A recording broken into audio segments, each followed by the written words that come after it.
தகப்பன் என்று சொல்லவும் தகுதியில்லையே. முகத்தை நோக்கி பார்க்கவும் முடியவில்லையே.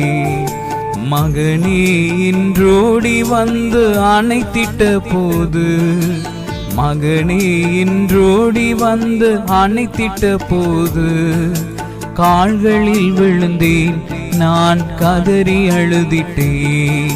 கால்களில் விழுந்தேன் நான் கதறி அழுதிட்டேன். எனது பாத்திரம் நிரம்பி வழியுதே. எனது பாத்திரம் நிரம்பி வழியுதே. இயேசுவின் அன்பை எண்ணிடும்போது, இயேசுவின் அன்பை எண்ணிடும்போது, எனது பாத்திரம் நிரம்பி வழியுதே.